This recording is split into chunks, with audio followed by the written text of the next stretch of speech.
हाँ, तो चतुर्थ श्रेणी का जो एग्ज़ाम है आप सबको पता है तारीख का, तो किसी का 19 तारीख होगा, किसी को 20 का होगा, किसी का 21 को होगा। 6 शिफ्ट के अंदर टोटल 6 पारियों में, मतलब ऐसा मान लो कि 6 पेपर होंगे। ठीक है, तो जिसका जैसा आया वो ठीक है ना। लेकिन कुछ बातें हैं जिनका आपको ध्यान रखना बहुत ज़्यादा ज़रूरी है। 5-10 मिनट लूँगा आपकी, ज़्यादा नहीं लूँगा। ध्यान से सुन लोगे तो बहुत कुछ पाओगे, मेरी गारंटी है। ध्यान समझना। देखो, आपके जितने भी जो प्रश्न मन में डाउट रहता है वो सारे मैंने प्रश्न लिख लिए हैं। पहला प्रश्न ये है कि ओमार शीट कैसे भरनी है।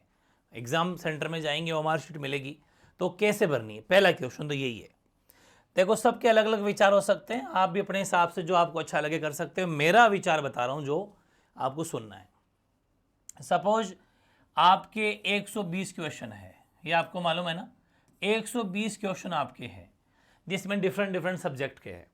तो इसमें दो तरीका है कि आप ओमार शीट जो है उसमें 20 का तो ज़्यादा कम पड़ जाएगा, 40 के 3 स्लॉट बना सकते हो। या फिर जैसे हिंदी के 20 क्वेश्चन आते हैं तो हिंदी के 20 क्वेश्चन पहले कंप्लीट सोल्व कर लो और फिर आप चाहो तो ओमार शीट के अंदर हिंदी के 20 क्वेश्चन गोले 20 गोले भर दो। लेकिन पहला करा फिर गोला भरने के लिए गए, फिर करा फिर गोला भरने, ऐसा काम मत करना। वो टाइम वेस्ट है, दिमाग खराब हो जाएगा, मालूम ही नहीं चलेगा कि कौन सा प्रश्न क्या कर रहे हैं। ये कभी नहीं करना है। तो आप चाहें तो 40 क्वेश्चनों के हिसाब से गोले भर सकते हैं, या फिर आप जैसे सपोज हिंदी के 20 क्वेश्चन कर लिया आपने, डन, पेपर में छोटे छोटे जोश बना लिए। फिर आपको जाना है ओमार शीट में। ठीक है, ओमार शीट में जाना है और सपोज क्वेश्चन नंबर अगर 15 से लेके 25 35 हुए, क्या 35 तक अगर हिंदी है, वो तो पेपर में मालूम चले जाएगा क्वेश्चन नंबर कौन सा है। तो 15 से लेके 35 तक आप जैसे 15, ये क्वेश्चन 15 है, इसमें आपके सामने ऐसे 5 गोले रहेंगे, है ना। ये 5 गोले रहे सपोज, इनमें से जो भी आपका आंसर है, सपोज बी आंसर है तो बी पे छोटा सा ऐसा डॉट बना देना है। फिर 16 के अंदर फिर ऐसा कर देना है। 17 में सपोज ये तो ये कर देना, ऐसा करते जाना है। एक बार डॉट टिमकी ठोक दो, टिमकी लगा के अब रख दो साइड में पेपर सबको और गोले भर दो फटाक फटाक। जहां जहां टिमकी लगा रखी उसमें क्या होगा, उसमें दो फायदे हैं टिमकी लगाने के। पहले आप हिंदी के पूरे 20 क्वेश्चन टिमकी लगा लो, उससे यह फायदा रहेगा कि कोई अगर ऊपर नीचे हो भी गया कोई प्रश्न तो टिमकी से गलत नहीं होगा वो गोला। टिमकी तो चल भी सकता है, लेकिन आपने सपोज पहले से ही ऐसा गोला भर दिया और यार इसमें तो 15 में भी था ही नहीं, अब ये नहीं मिटेगा। लेकिन टिमकी तो फिर भी चल सकती है, तो डबल चेक करने में भी फायदा रहता है, कोई ऊपर नीचे तो नहीं हो गया। 19वें की एक ही लाइन में कहीं दो दो तो नहीं भर गए, क्योंकि 15 से लेके 35 तक पहुंचना है तो ऑटोमेटिक मालूम चल जाएगा कोई रिपीट तो नहीं हो गया, टिमकी से मालूम चल जाएगा। सही चल गए, अब टिमकी को गोला पूरा गोले के रूप में भर दो। ये ध्यान रखो, गोला भरना कैसे है, जैसे ये गोला है तो बाहर की बाउंड्री पहले बनानी है, ऐसे बना के और फिर यूं करना है। समझ में आ गई, मतलब ये बाहर की बाउंड्री पहले बनाओ फिर यूं गोल घुमा दो। ये सबसे बेस्ट गोला भरने का तरीका है, स्पीड भी फुल रहेगी और बहुत ईजी है। ये गोला भरने का तरीका है। और कभी भी ये मत सोचना कि 120 के 120 क्वेश्चन कर लिए अब गोला भर रहे हो, बहुत बड़ी गलती हो जाएगी। ये नहीं करना है। सब्जेक्ट वाइज ले लो, हिंदी के 20 भर लो, वो भी ठीक है, 20 का भर लिए। मैथ के 15 कर लिए, ज्योग्राफी के 20 भर लिए, आर्ट एंड हिस्ट्री कर लिए, या फिर 30 भर लो, 40 भर लो, कैसे भी कर लो, ये ज़्यादा सही रहेगा। लेकिन एक साथ की बजाय टुकड़ों में जरूर भरना। ठीक है, ये तो ओमार शीट के गोले कैसे भरना तरीका बता दिया, कैसे क्या करना है। अगला प्रश्न है वो है कि कितने क्वेश्चन करें, ये बड़ा मुद्दा है। 120 क्वेश्चन आपके हैं, कितना आएंगे आपके 120 क्वेश्चन आपके हैं। 120 क्वेश्चन में से देखो ऐसा है, क्योंकि इसमें नेगेटिव मार्किंग है भाई, नेगेटिव मार्किंग है तो नेगेटिव मार्किंग है 1/3। 1/3 का मतलब समझ गए आप, 1/3 का मतलब है कि सपोज 1 2 3 और ये 4 क्वेश्चन है। सपोज दैट आपने पहला क्वेश्चन बिल्कुल सही किया, लेकिन दूसरा गलत हो गया, तीसरा गलत हो गया, चौथा गलत हो गया, तो इन 3 के बदले में ये भी गलत, मतलब आपके 0 नंबर आया। कहने का मतलब ये है कि 3 गलत कर दिया तो उसके बदले में एक चौथा भी गलत कटेगा, उसके बदले में जाएगा। ये नेगेटिव मार्किंग का नुकसान होता है, इसलिए थोड़ा अपन को सोच समझ के करना। लेकिन कम से कम 90 क्वेश्चन तो अपन को करना ही है, 90 प्लस करना है। लेकिन अब ये कोई जरूरी भी नहीं है कि बस 90 करना है इसलिए जबरदस्ती पहुंचा रहे हो। 90 भी कैसे करना है? देखो आपको ऑप्शन मिलेंगे ए बी सी डी, ई को तो काहे को गिन रहे हो, 5 ऑप्शन तो सबके पास ही है, खैर नोट वो तो अटेम्प्ट का है। ए बी सी डी 4 में से कोई एक आंसर होता है, 5वां अलग चीज है। अगर आपको पता है कि ए तो नहीं है, ठीक है, बी नहीं है, इसमें अब मैं आपको 2-3 तरीके से बताता हूं। एक तो पहला बात तो ये होगी जो आपको आता है, उसमें तो कोई शक ही नहीं है कि फिक्स ही आंसर है, तो ऐसे वाले तो सारे ही करना है भाई, जो आपको आता है। अगर आपको 120 में से 110 आते हैं तो 110 करो, अगर कॉन्फिडेंस के साथ में आता है तो फिर तो कोई दिक्कत नहीं है, फिर तो पूरे चेपो। लेकिन फिर गुंजाइश होती है कि चलो ये तो कॉन्फिडेंस के साथ में था कि 70% तो फुल कॉन्फिडेंस के साथ आते हैं। अब दूसरी गुंजाइश रहती है, पहली बात तो क्या रही, 100% कॉन्फिडेंस। दूसरी टाइप ये रही कि 4 ऑप्शन में से यार पक्की बात है सी तो नहीं है और पक्की बात है ए भी नहीं है। अब इन 2 में से कोई है, ऐसे वाले प्रश्न तो पक्के करके आना है, जिसमें 2 पर तो आप फुल कॉन्फिडेंट है कि ये तो नहीं हो सकते, इन 2 में से कोई होगा।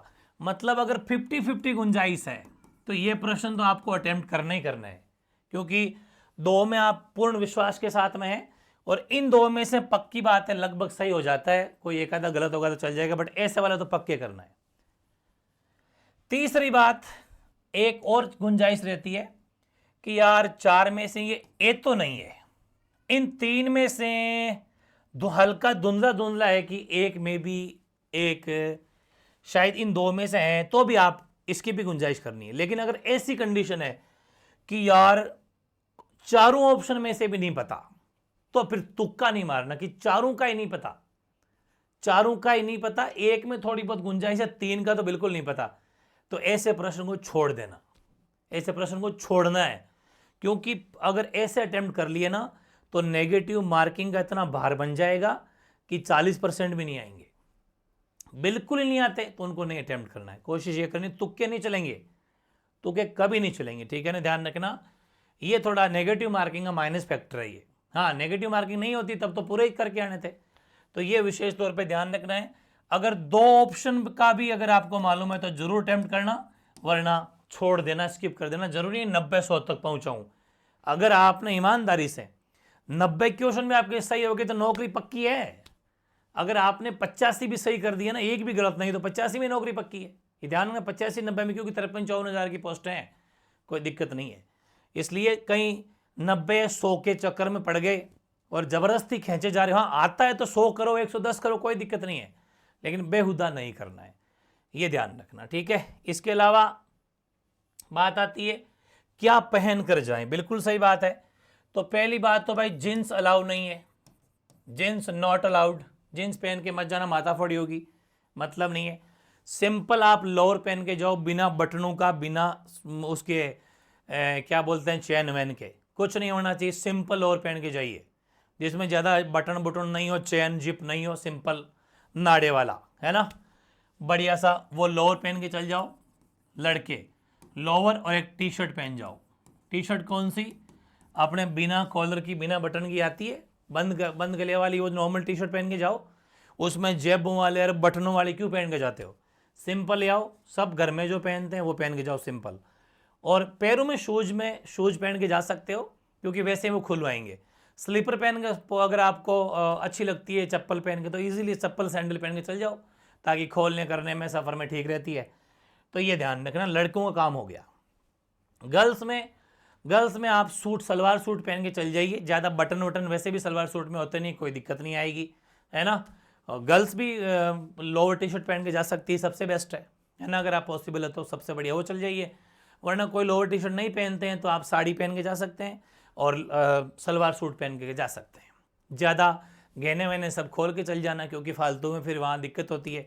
या फिर कोई सफ़र में वैसे ज़्यादा पहनने भी नहीं चाहिए गहने वहने, कोई छोटा मोटा कंपलसरी है तो भी एक बार अपने पेरेंट्स के साथ में जा रहे हो तो उनको दे देना, वहाँ तक पहन के चल जाना। अगर इतना भी ज़रूरी है तो, घर पे नहीं खोल सकते तो वहाँ तक पहन के चल जाना। अपने साथी जो भी है उनको देख के एग्ज़ाम हॉल में वापस आके वापस ले लेना। लेकिन ये कड़े वड़े सब ये नहीं पहन के जाना है, रिंगे विंगे सब खुलाई जाएगी, ठीक है। धागे वागे कुछ नहीं, वापस आके पहन लेना, घर पे सजा के रख देना, वरना कहीं वहाँ गिराएंगे फेंकेंगे, वापस नहीं मिलेगी, दिक्कत होगी। ठीक है, ये चीज़ें ध्यान रखनी है। मोबाइल वगैरह वैसे साथ में जाते हो तो ले जाना, कहीं बाहर जमा करा देना बैग के साथ में, वैसे अंदर तो आपको पता ये चीज़ें अलाउ होती नहीं है। ये पहनना हो गया। ठीक है, इसके अलावा क्या लेकर जाएं, तो एक तो ब्लू बॉल पेन लेके जाना है। ब्लू बॉल पेन, ये ध्यान रखना, ब्लू बॉल पेन होता है ना 3 रुपये 4 रुपये वाला, एकदम पारदर्शी होना चाहिए। पारदर्शी का मतलब है अंदर की रिफिल आर की पार दिखनी चाहिए, वो आता है ना। मैं आपको बताऊं, ये पड़ा, ये देखो खाली इतनी सी इंक बची है, चलता बहुत बढ़िया, इसलिए ये एकदम ये पेन लेके जाओ, मस्त, कोई दिक्कत नहीं है। ठीक है ना। और ये कौन सा लेके जाना, जो थोड़ा घिसा हुआ हो। पेटी पैक मत लेके जाना, वो चलने में दिक्कत करते हैं, वहाँ गोले भरने हैं अपन को, कोई दिखाना नहीं है पेट ने एकदम नया लेके जा रहे हो। इतनी इतनी इंक रगड़ी हुई है ना आपकी, वो लेके जाना, तो ज़्यादा इंक फेंकता हो, क्योंकि गोले भरने हैं अपन को वहाँ। ठीक है, ये लेके जाना। रब काम करने के लिए पीछे पेज होता है, रब काम करने के लिए पीछे पेज होता है, छोटे छोटे सोल्यूशन करना, उसमें एक ही पेज होता है वो। ठीक है, तो पारदर्शी पेन लेके जाना। रफ कार्य करने के लिए, रफ कार्य करने के लिए लास्ट पेज होता है भाई, उसको देख लेना, कोई दिक्कत नहीं आएगी।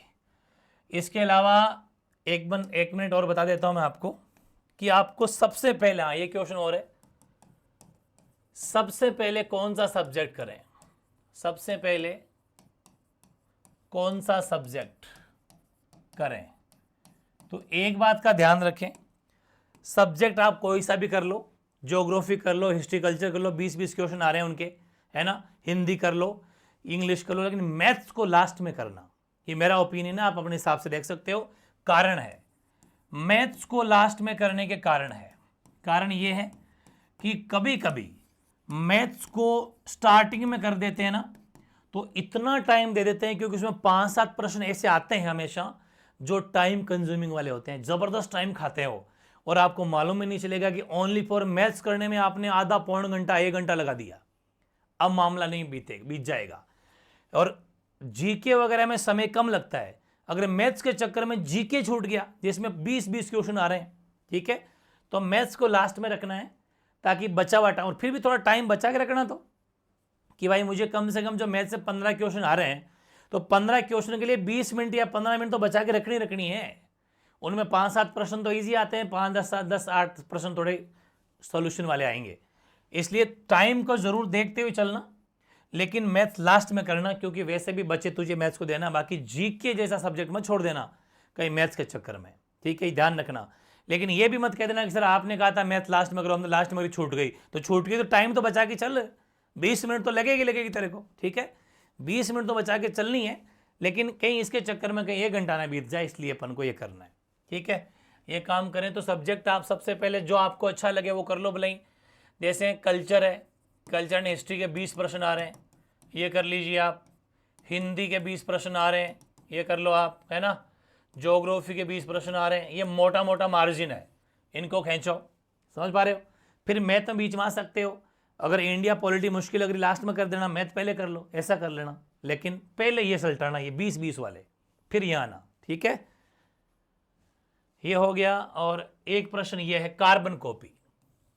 आपको पेपर तो मिलेगा नहीं, ठीक है, पेपर तो नहीं मिलेगा, ये ध्यान रखना, पेपर तो नहीं मिलेगा, लेकिन आपने जो आंसर भरे हैं, गोले भरे हैं ना, तो कहीं कार्बन कॉपी को हटा मत देना, वो ओमार शीट के नीचे लगी हुई है, वो तो लास्ट में फाड़नी है उसको। गोले वजन दे के भरना, ताकि कार्बन को, वैसे तो वजन नॉर्मल दोगे तो भी नीचे छप जाएंगे, वो नीचे कार्बन कॉपी में जो जो आप काम कर रहे हो, उसमें आपका नाम वगैरह जो भी कर रहे हो, एक लाइन भी लिखोगे कि मैं ये घोषणा करता हूँ, या फिर मैं जो भी हूँ, एक लाइन लिखवाएंगे आपसे, उस ओमार शीट के पीछे एक लाइन लिखेंगे आप, आपके खुद के हैंड राइटिंग में, है ना, वो लाइन लिखेंगे, उसमें आप लिखोगे कि मैं फलाना जो भी मैं घोषणा करता हूँ, या फिर मैं पेपर देने आया हूँ जो भी, और फिर आपके साइन होंगे। साइन वही करना जो नॉर्मल आप साइन करते हो। ठीक है, ये होगा, वो हिंदी में लिखाएंगे लाइन आपसे, आपकी हैंड राइटिंग में। ठीक है, और ये जो कार्बन कॉपी जो आप नीचे आंसर लिखोगे, इस कार्बन कॉपी में छपते हैं, ठीक है, इसमें छपते हैं, इसको घर लेके आना है, इसको घर लेके घर लाना है इसको, ठीक है ना, घर लाना है सुरक्षित। खूब सारे मारते तो मोड़ देते हैं, आते तो फेंक देते हैं। साफ साफ आपके परमिशन लेटर में लिखा हुआ है क्या, कि ओमार शीट को सुरक्षित रखें, इसको आरएसएसबी जो आपके कर्मचारी चयन बोर्ड एग्जाम करवा रहा है वो आपका सिलेक्शन होने के बाद में या पहले कभी भी आपसे मांग सकता है कि दिखाओ एग्जाम सेंटर में जो आपको कार्बन कॉपी मिली थी वो लेके आइए। ये साफ साफ लिखा हुआ है, इसलिए उसको घर लाओ, जब कोई पॉलीथीन की थैली वैली चढ़ा देना, उस पर कवर चढ़ा के रख लेना सुरक्षित, ठीक है ना, ये ध्यान रखना। और वहाँ से रास्ते में आओ तो सही तरीके से सीधी सीधी ज़्यादा मोड़ना मत, और अपने साथ घर पे मतलब वहाँ से इस किसी में डाल के ले आना। इसके अलावा एक चीज़ और जो अपन लेके जाने वाली चीज़ में, एक तो ये पेन हो गया प्लस आईडी में भाई आपको आधार कार्ड ले जाना है ना। अगर आधार कार्ड सबके पास में है ही, आधार कार्ड नहीं है तो एक कोई ऐसी अलग आईडी, कोई दूसरी आईडी लेके जानी है जिसमें आपका नाम, ठीक है, आपकी डेट ऑफ बर्थ शो हो रही हो, जन्म तिथि जरूर शो हो रही हो। इसके अलावा फोटो, आपको एक फोटो लेके जानी है, वो रंगीन फोटो होनी चाहिए और ज़्यादा पुरानी ना हो। वैसे तो 1 महीना लिखा हुआ है लेकिन ज़्यादा पुरानी ना हो फोटो, अपडेट फोटो लेके जाना। ज़्यादा पुरानी होगी, अभी शक्ल अभी ऐसी है और बचपन वाली फोटो लेके जा रहे हो 10 साल पुरानी, वो नहीं। एक फ़ोटो लेके चल जाना, कोई दिक्कत नहीं है, ठीक है। और आईडी लेके जानी है। परमिशन लेटर की फ़ोटोकॉपी और परमिशन लेटर वो साथ में 2 ले जाना, वो जरूर लेके जाना, ठीक है। ये सब है। पारदर्शी पेन 2 ले जाना साथ में, 2 बहुत है। ये काम हो गया भाई, सारी चीज़ें हो गई। ये चीज़ें आपको ध्यान रखनी है और बहुत अच्छे से पेपर करके आना है। टाइम का ज़रूर ध्यान रखना, ऐसा नहीं कि पेपर छूट जाए, वो सब नहीं होना चाहिए। टाइम को साथ में देते हुए चलते जाओ हर सब्जेक्ट को। वैसे तो 120 क्वेश्चन है, कोई ज़्यादा नहीं है, आराम से हो जाएंगे, लेकिन थोड़ा टाइम बीच बीच में देखते रहना। और भले ही आप गोले सिस्टम सब्जेक्ट वाइज भर लेना या 30-30 के पैकेज में भर लेना या 20-20 के 40-40 के भर लेना, लेकिन बीच बीच में भरते रहना। एक साथ गोले लास्ट में नहीं भरने हैं और ना ही एक प्रश्न में गोले भरने हैं, वो भी गलत सिस्टम है, ये जरूर ध्यान रखना, ठीक है। तो आई होप सारी बातें हो गई होगी। फिर भी कोई डाउट हो तो कमेंट कर देना, कमेंट की मदद से भी कमेंट की में भी आपकी हेल्प हो जाएगी। जो भी आपके डाउट रहेंगे कमेंट समझा देंगे, ठीक है। तो सभी को बेस्ट विशेष, सभी की सरकारी नौकरी लगे ऐसी भगवान से अपन जो है विश मांगते हैं। और आप भी अपने जो भी इष्ट देव देवता जो भी जिनको मानते हो उनका आशीर्वाद लेके घर से निकलिए, आपका पेपर बहुत अच्छा होगा। एग्जाम सेंटर जिसका दूर है एंड टाइम पे मत जाना। एग्जाम सेंटर जिसका बहुत दूर है वो एक दिन पहले चले जाओ, कहीं स्टे कर लो और रुकने की जगह भी थोड़ी ढंग की ले लेना। 500-1000 रुपये को मत देखना, रुक जाना, आराम से तरोताज़ा नींद लेके ही पेपर देना है। कहीं जा रहे हो रेलवे स्टेशन में नींद नहीं आ रही है, मच्छर काट रहे हैं, पूरी रात भर की नींद रह गई, सुबह पेपर है, वहाँ फिर नींद के झोंटे आ रहे हैं, कैसे दिमाग काम करेगा, ठीक है। इसलिए ये चीज़ें मत देखा करो। रुकना अच्छी जगह है ना, अच्छी जगह रुकना। और खाना वाना बाहर का सूट नहीं होता तो घर से शक्करपारे वगैरह कुछ बना के ले जाओ, नॉर्मल खा लो, चाय पी ली, बात खत्म। एक दिन की तो बात है, ठीक है, वो ज़्यादा बढ़िया रहेगा, ठीक है। फिर तो आई होप सारी बातें हो गई होगी। और एग्ज़ाम सेंटर पे आपको 2 घंटे पहले ही पहुंचना है। एग्ज़ाम सेंटर पे 2 घंटे पहले पहुंचना है, ज़्यादा इंतजार नहीं करना, बस एंड टाइम में नहीं जाना, ठीक है। ये बातें सभी को best wishes. Thank you so much. Okay.